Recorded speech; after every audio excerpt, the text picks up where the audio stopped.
Let's make a memory pillow out of an old polo t-shirt. Welcome to my channel. If you're new here, I do sewing tips, tricks, and tutorials. First thing you're going to want to do when making your pillow is choose a shirt that is bigger than the pillow size that you want.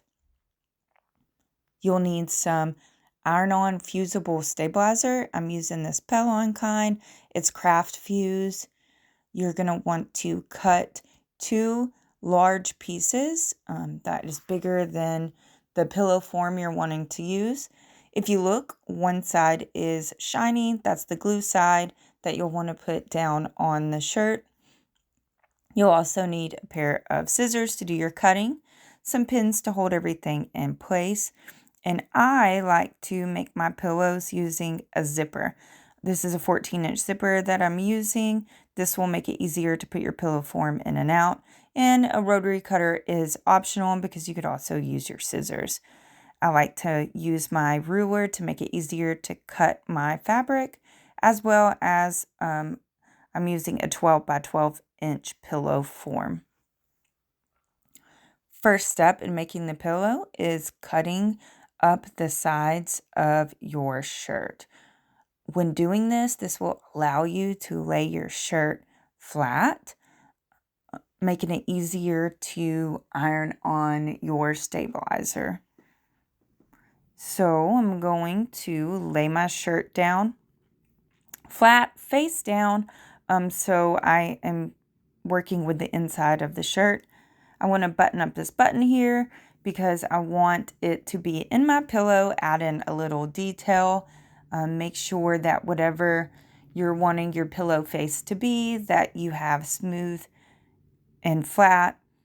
I like to iron it down a little bit first to make it easier to work with and to make sure there's no bunches. Why I grab the smallest iron possible, I'm not sure. When I have a regular size iron, that would be just fine. Now we're going to iron down our stabilizer. Like I said, make sure it's bigger than the pillow form that you want. You're going to iron it on the front of the shirt as well as the back side of the shirt if you're wanting to use that as the back side of your pillow. You want to iron all sides, making sure the corners don't fold up. And now you're going to cut out your face of your pillow. Like I said, the rotary cutter is optional. It makes it easier when using the ruler and makes everything go a little faster. But you could also use your scissors as well, as long as you're cutting out the size of the pillow and you're wanting to make sure it's squared up so each side is the exact same size. This will make your pillow look more uniform. Sometimes using the rotary cutter, obviously I need a new blade, so I have to get all the little nicks out. Now I have 2 of the same size that I want to use.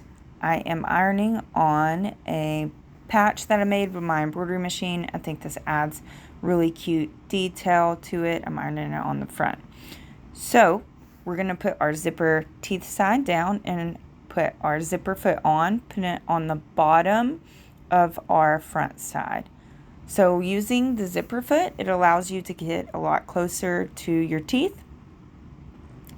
Now that I have that, I'm going to open it up and put the back side of my pillow face to face with my front side and sew along the edge of the zipper again, using my zipper foot, allowing me to get close to the edge. This will make sure your zipper is a little less visible. When sewing, you always want to make sure that you grab the right foot for the project. I will be putting out different tutorials on different sewing feet. So now you want to make sure that you have both faces of your pillow together and put your regular sewing foot back on and sew down the remaining 3 edges, being careful going over any details like the collar that I had to sew over there. You always want to make sure that you back stitch when you're sewing in the beginning and the end of your whatever that you're sewing. This will reinforce your stitches and make sure that it doesn't come out or it doesn't break easily. And even though the zipper is hanging off on the edge there because I used a larger zipper than what my pillow form is, don't worry because I'm just going to cut off the edges and that won't be seen. Now we turn our pillow inside out and we stuff it with our pillow form. Once you get it stuffed, you're going to want to kind of massage out any lumps that you have, and then you have a beautiful memory pillow. Don't forget to subscribe to my channel for more sewing and embroidery tips, tricks, and tutorials.